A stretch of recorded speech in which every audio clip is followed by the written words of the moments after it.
আসসালামু আলাইকুম ওয়া রাহমাতুল্লাহি ওয়া বারাকাতুহু। কেমন আছো নবম দশম শ্রেণীর শিক্ষার্থীরা? আশা করি সবাই অনেক ভালো আছো। আজকে আমি তোমাদের গণিত পাঠ্য বইয়ের ত্রিকোণমিতি অধ্যায়ের কিছু বেসিক নিয়ে আলোচনা করব। এই বেসিক নিয়ে আলোচনা করতে গেলে সর্বপ্রথম আমাদের একটা ত্রিভুজ সম্পর্কে জানতে হবে, সেটা হচ্ছে সমকোণী ত্রিভুজ। কি কোণী ত্রিভুজ? সমকোণী ত্রিভুজ। আর এই ত্রিভুজে আমরা একটা নাম দিই এ বি আর একটা কি দিলাম সি। আচ্ছা, তো এই এ বি সি একটা কি ত্রিভুজ? আমরা জানি সমকোণী ত্রিভুজ। এই অধ্যায় করতে গেলে তোমার এই ত্রিভুজ সম্পর্কে আগে জানতে হবে। দেখো, তাহলে আমরা জানি এখানে দেখো সমকোণ কোনটাকে বলে? এ বি কোণ। এখানে কি তৈরি হয়েছে? সমকোণ তৈরি হয়েছে। আচ্ছা, তা আমরা জানি এই সমকোণের বিপরীতে যেটা থাকে এইটার বলে হচ্ছে অতিভুজ। কি বলে? অতিভুজ। হ্যাঁ, আচ্ছা, এরপরে ধরো তোমাকে কোণ এখানে দিছে সি কোণ। আচ্ছা, যে এই জায়গায় কোণ দিবে এই কোণের বিপরীতে যেটা থাকবে এটাকে বলে হচ্ছে লম্ব। কি বলে? লম্ব। সবাই মনে রাখবা যে কোণের বিপরীতে যেটা থাকে এটাকে বলে হচ্ছে লম্ব, আর কোণের সাথে যেটা থাকবে এটা হবে ভূমি। কি বলে? ভূমি। আচ্ছা, আরেকটা জিনিস বলি যে এই যে সমকোণের বিপরীতে এটাকে কি বলে? অতিভুজ। এই অতিভুজ কখনো কি হয় না? পরিবর্তন হয় না। তোমার পরিবর্তন হয় ভূমি আর কি লম্ব। বুঝছো? তাহলে এই ভূমি আর লম্ব তোমার কি হবে? পরিবর্তন হবে এই কোণ অনুযায়ী। হ্যাঁ, এখন যদি তোমাকে যদি এই কোণে যদি কোণ দেয়, হ্যাঁ, তাহলে এই আমরা জানি কোণের বিপরীতে যেটা থাকে এটাকে কি বলে? লম্ব। তখন তোমার লম্ব কি হবে বলো তো? লম্ব হবে এই বিসি। তার মানে তখন এইটা হবে লম্ব আর এইটা হবে কি তোমার ভূমি। বুঝছো সবাই? আচ্ছা, আশা করি সবাই বুঝতে পারছো। আচ্ছা, এরপর আরেকটা জিনিস শেখাই তোমাদের। এর লম্বর তোমার আরেকটা নাম আছে। এই লম্বর আরেকটা নাম কি বলো তো সবাই? বিপরীত বাহু। কি বাহু? বিপরীত বাহু। এই জিনিসটা মনে রাখবা। এই ভূমির তোমার আরেকটা নাম আছে, এটা হচ্ছে সন্নিহিত বাহু। সবাই এই জিনিসটা মনে রাখবা।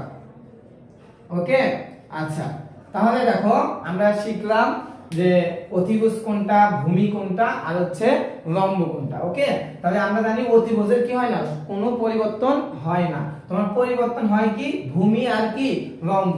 তুমি আগে দেখবা যে কোন কোন জায়গায় কোন যেই জায়গায় থাকবে আর বিপরীতে যেটা থাকবে এটাকে বলে হচ্ছে কি? লম্ব। আর কোণের এই সাথে যেটা থাকবে এটাকে কি বলে? ভূমি। ওকে, আচ্ছা, আরেকটা জিনিস আমরা শিখি। দেখো, এই তোমার এই সমকোণী ত্রিভুজের পিথাগোরাসের একটা কি আছে? উপপাদ্য আছে। সবার মনে আছে কিনা দেখো। পিথাগোরাসের উপপাদ্য আমরা কি জানি? অতিভুজ স্কয়ার সমান সমান ভূমি স্কয়ার যোগ লম্ব স্কয়ার। এই উপপাদ্যটা সবাই তোমরা কি করবা? মুখস্থ করে রাখবা যে আমরা জানি অতিভুজ স্কয়ার সমান সমান ভূমি স্কয়ার যোগ কি লম্ব স্কয়ার। তোমাদের যদি কোনো সময় যে একটা ত্রিভুজের যদি লম্ব বের করতে বলে তোমার এই সূত্রটা রাখবে। হ্যাঁ, আর যদি ভূমি বের করতে বলে এই সূত্র, অতিভুজ বের করতে বলে কি তোমার এই সূত্র রাখবে। ওকে, এই সম্পর্কে তোমরা সবাই একটু মনে রাখবা। আচ্ছা, এখন আমরা যে জিনিসটা শিখবো এটা হচ্ছে ত্রিকোণমিতির অনুপাত। কি সম্পর্কে জানবো? ত্রিকোণমিতির অনুপাত। তাহলে এই ত্রিকোণমিতির অনুপাত হচ্ছে 6টা। কয়টা? 6টি। তাহলে কি কি বলতো? প্রথমটা হচ্ছে সাইন, পরেরটা হচ্ছে কস, পরেরটা হচ্ছে ট্যান, পরেরটা হচ্ছে কট, পরেরটা হচ্ছে সেক, পরেরটা হচ্ছে কি কসেক। মনে থাকবে? এই 6টা জিনিস তুমি একটু মুখস্থ করে রাখবে। হ্যাঁ, তাহলে কি প্রথমে কি সাইন, পরে হচ্ছে cos, tan, cot, sec আর কি cosec। তাহলে আমরা এর সাথে একটা থিটা দিই। হ্যাঁ, তাহলে আমরা থিটা দিই। আচ্ছা, এখন দেখো তোমাদের এটা কি sin theta, cos theta, tan theta, cot theta, sec theta আর কি cosec থিটা। তাহলে আমাদের এই ত্রিকোণমিতির অনুপাতে মনে করো 23টার মতন সূত্র আছে। এই 23টা সূত্র যদি আমরা আয়ত্তে আনতে পারি তাহলে এই অধ্যায়ে তোমাদের কোনো সমস্যা থাকবে না। তাহলে তোমরা দেখো আমরা সূত্র একটা মুখস্থ করব না। হ্যাঁ, দুই একটা আছে, তুমি 3-4টা আমরা সূত্র মুখস্থ করব, আর বাদ বাকি শুধু আমরা খালি ধারণা রাখবো যে কার সাথে কার সম্পর্ক আছে। আমরা যদি সম্পর্ক যদি মুখস্থ করতে পারি তাহলে অটোমেটিক দেখবা যে আমাদের অধিকাংশ সূত্রে আমরা মুখস্থ না করেও আমরা পারতাছি। হ্যাঁ, তাহলে এখন দেখো একটু মনে রাখবা যে এখানে কি আছে? সাইন। এই জিনিসটা মনে রাখবে যে সাইনের সাথে কার সম্পর্ক আছে, কসেকের একটা কি আছে, সম্পর্ক আছে। ওকে, তাহলে আমরা দেখো একটা সূত্র বানাইতে পারি যে sin থিটা সমান সমান 1 বাই কি cosec থিটা, লিখতে পারি কিনা, যে sin থিটা সমান সমান 1 বাই cosec থিটা। কি জন্য, এই যে আমরা একটা জানা গেছি যে sin এর সাথে কার সম্পর্ক আছে, cosec এর। ওকে, আচ্ছা এরপরে দেখো cos এর সাথে sec এর একটা সম্পর্ক আছে, কার, cos এর সাথে কার, sec এর। আচ্ছা এই জায়গায় আমরা তাহলে cosec থিটা সমান সমান কি লিখতে পারি, 1 বাই কি sin থিটা, 1 বাই কি sin থিটা। তাহলে আমরা দেখো আবার কি জানলাম, cos এর সাথে কার একটা সম্পর্ক আছে, sec। তাহলে আমরা এখানে কি লিখতে পারি যে sec থিটা সমান সমান 1 বাই কি লিখতে পারি, cos থিটা সমান সমান 1 বাই কি sec থিটা। তাহলে এটা আমরা লিখতে পারি কিনা, লিখলাম। তাহলে আমরা sec থিটা সমান সমান আবার কি লিখতে পারি, sec থিটা সম্পর্কে লিখতে পারি 1 বাই cos থিটা। যেহেতু cos এর সাথে sec এর সম্পর্ক আছে, তাহলে আমরা লিখতে পারি যে cos থিটা সমান সমান 1 বাই কি sec থিটা। আবার sec থিটা সম্পর্কে কি, sec থিটা সমান সমান কি লিখতে পারি, 1 বাই কি cos থিটা। আচ্ছা এরপরে দেখো tan এর সাথে কার সম্পর্ক আছে, cot এর।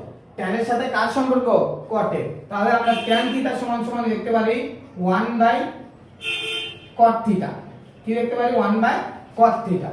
আবার আমরা cot থিটা সমান সমান লিখতে পারি 1 বাই tan থিটা, 1 বাই কি tan থিটা। ওকে, আচ্ছা আমি আবার তোমাদের একটু ভালো করে বুঝিয়ে দিই, তোমরা খালি এই সম্পর্কগুলো মনে রাখবা, পরে এই 6টা যে সূত্র আমরা তৈরি করলাম, এই 6টা সূত্র তুমি এমনিতেই পারবা। তোমরা খালি সম্পর্কগুলো মনে রাখবা, তোমরা সম্পর্কগুলো মনে রাখবা যে sin এর সাথে cosec এর একটা সম্পর্ক আছে, cos এর সাথে sec এর একটা সম্পর্ক আছে, tan এর সাথে কার সম্পর্ক আছে, cot এর। এই জিনিসগুলো তুমি কি রাখবা, মনে রাখবা। তো sin এর সাথে cosec এর একটা সম্পর্ক, cos এর সাথে sec এর, tan এর সাথে কার, cot এর। যেহেতু sin এর সাথে cosec এর একটা সম্পর্ক, তাহলে আমরা বলতে পারি sin থিটা সমান সমান 1 বাই cosec থিটা। আবার যেহেতু sin এর সাথে cosec এর, তো আমরা দেখতে পারি যে cosec থিটা সমান সমান 1 by sin theta. Okay, cos theta cos এর সাথে কার সম্পর্ক আছে, sec এর। তাহলে cos থিটা সমান সমান আমরা কি লিখতে পারি, 1 বাই কি লিখতে পারি বলো তো, 1 বাই sec থিটা। আবার sec থিটা সমান সমান কি লিখতে পারি, 1 by cos theta. Okay, tan এর সাথে cot এর একটা সম্পর্ক, তার মানে tan থিটা সমান সমান কি লিখতে পারি, 1 বাই cot থিটা। আবার cot থিটা সমান সমান কি লিখতে পারি, 1 বাই tan থিটা।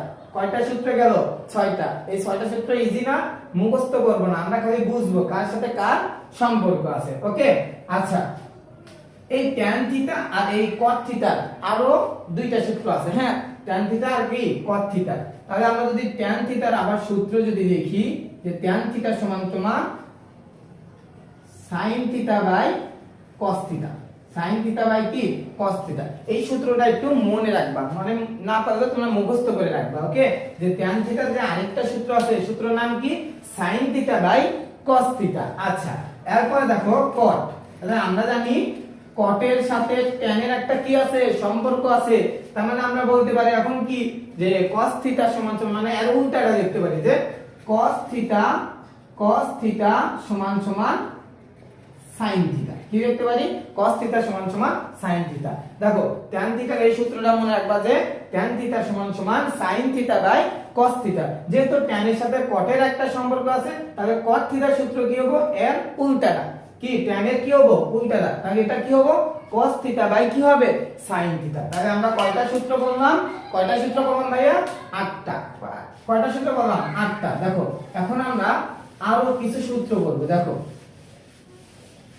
এখন আমরা মেইন 3টা সূত্র সম্পর্কে জানবো। হ্যাঁ, যে প্রথম সূত্র হচ্ছে sin square theta plus cos square theta সমান সমান 1। তাহলে দেখো প্রথম সূত্র, দেখো sin square theta plus cos square theta equal to কি লিখতে পারি ভাইয়া, 1। এরপরে দ্বিতীয় সূত্র, দেখো দ্বিতীয় সূত্র sec square theta minus tan square theta equal to 1। এটা হচ্ছে 2 নাম্বার সূত্র, মানে এটা বলা হচ্ছে মেইন সূত্র। হ্যাঁ, তাহলে এটা মেইন সূত্র বলতে দেখো এখানে প্রথম সূত্র আমরা লিখছি যে sin square theta plus cos square theta equal to কি লিখতে পারি, 1। এরপরে দেখো sec square theta minus tan square theta equal to কি লিখতে পারি, 1। এরপরে 3 নাম্বারটা দেখো, 3 নাম্বারটা হচ্ছে cosec theta minus cot theta equal to 1। দেখো এই তিনটা সূত্র শুধু তুমি সূত্রগুলো তুমি মুখস্থ করবা, আর তোমার কোনো কিছু মুখস্থ করতে হবে না। হ্যাঁ, তাহলে দেখো প্রথম সূত্র কি, sin square theta plus cos square theta equal to কি 1। তারপরে কি sec square theta minus tan square theta equal to 1। তারপরে হচ্ছে cosec square theta minus cot square theta equal to কি 1। এখন দেখো এই প্রথম সূত্র থেকে দেখো sin square theta plus cos square theta equal to 1। তো এখান থেকে আমরা আরো দুইটা সূত্র বানাইতে পারি। দেখো তাহলে আমরা sin থিটা এখানে রাখলাম, যে sin স্কয়ার থিটা এখানে রাখলাম, এই cos স্কয়ার থিটা ওই সাইডে পাঠিয়ে দিলাম, এখানে প্লাস আছে ওই সাইডে কি হয়ে যাবে ভাইয়া, মাইনাস হয়ে যাবে, মানে cos স্কয়ার থিটা, তার মানে 1 মাইনাস কি হয়ে যাবে cos স্কয়ার থিটা। তাই sin থিটা আরেকটা সূত্র পেলাম কি 1 মাইনাস cos স্কয়ার থিটা। এরপর দেখো আমরা যদি এখানে cos স্কয়ার থিটা রাখি, তাহলে cos স্কয়ার থিটা রাখলাম, sin স্কয়ার থিটা ওই সাইডে পাঠিয়ে দিলাম, তাহলে হয়ে যাবে 1 মাইনাস sin স্কয়ার থিটা। দেখো এখান থেকে আরো কয়টা সূত্র পেলাম, দুইটা। ঠিক এখান থেকে এইভাবে আমরা কি করতে পারবো, দুইটা সূত্র বানাইতে পারবো। ওকে, তাহলে এখান থেকে দেখো আমরা যদি sec স্কয়ার থিটা যদি এখানে রাখি, sec স্কয়ার থিটা যদি রাখি, tan স্কয়ার থিটা যদি এই পাশে পাঠিয়ে দিই, তাহলে এখানে হয়ে যাবে 1 মাইনাস tan স্কয়ার থিটা, কি হয়ে যাবে 1 minus tan square theta. tan square যদি এখানে রাখি, তাহলে এটা হয়ে যাবে হচ্ছে sec স্কয়ার থিটা পরে কি মাইনাস 1, কি হবে sec স্কয়ার থিটা মাইনাস 1। তাহলে এখান থেকে কয়টা পেলাম, দুইটা পেলাম। আচ্ছা, তাহলে এখান থেকে আমরা কি পাবো, দুইটা পাবো। তো cosec কে রাখলাম, দেখো cosec স্কয়ার থিটা সমান সমান কি আছে দাও তো ভাইয়া, 1 প্লাস cot স্কয়ার থিটা। আচ্ছা, এই রকম ভাবে ঠিক cot স্কয়ার থিটা রাখলাম, cot স্কয়ার থিটা রাখার পরে দেখো যদি আমরা এটার ওই সাইডে পাঠাই, তাহলে হয়ে যাবে হচ্ছে cosec স্কয়ার থিটা মাইনাস 1।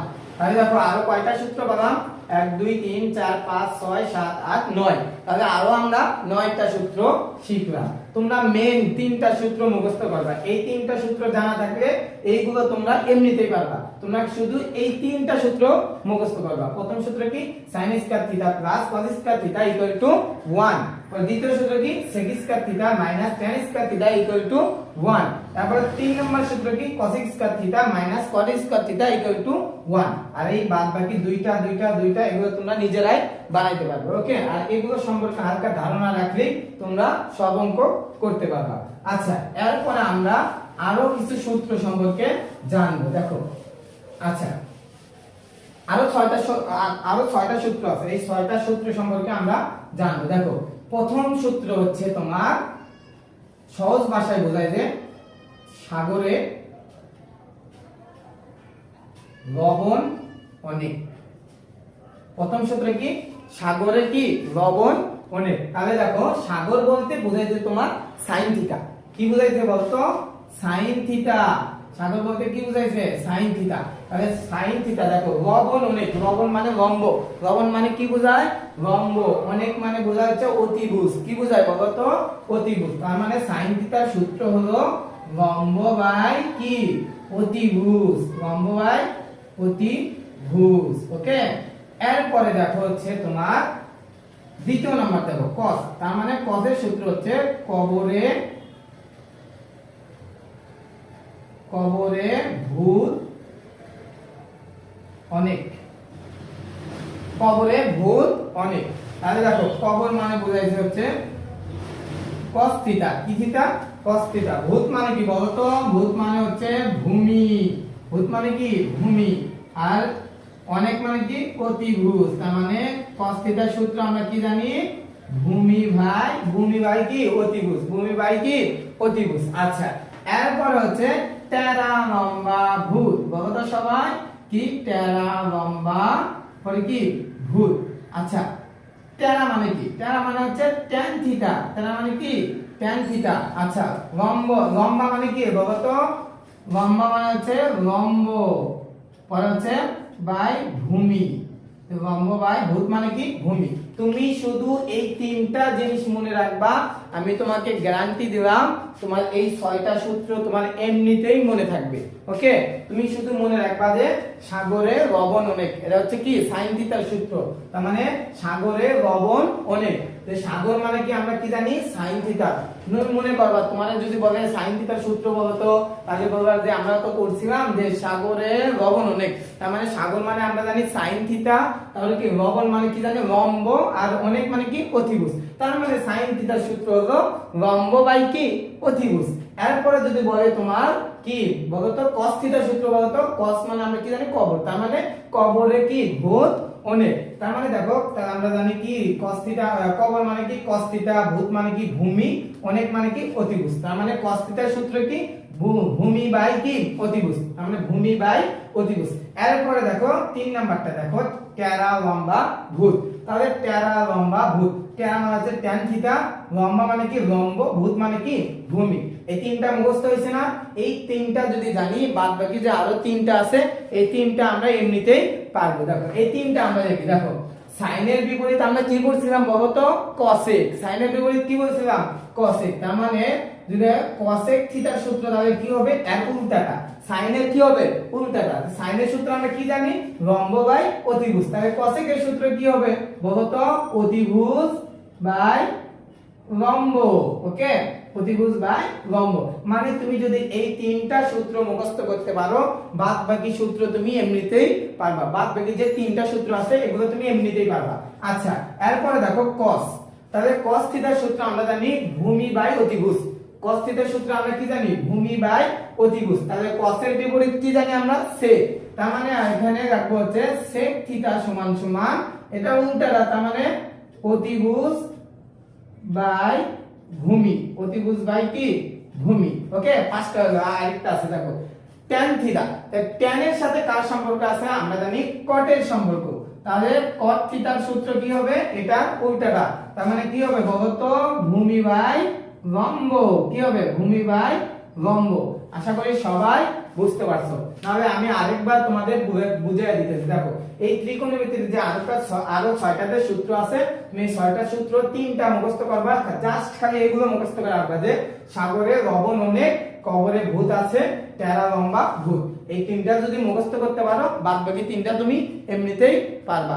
আশা করি তোমাদের এই ক্লাস অনেক ভালো লাগছে, আশা করি এই ক্লাস দেখে তোমরা অনেক উপকৃত হতে পারবে। পরবর্তীতে আমি এই ক্লাসের প্রত্যেকটা অঙ্ক একটা একটা করে দেব। সবাই ভালো থাকবেন, আমার জন্য দোয়া করবেন।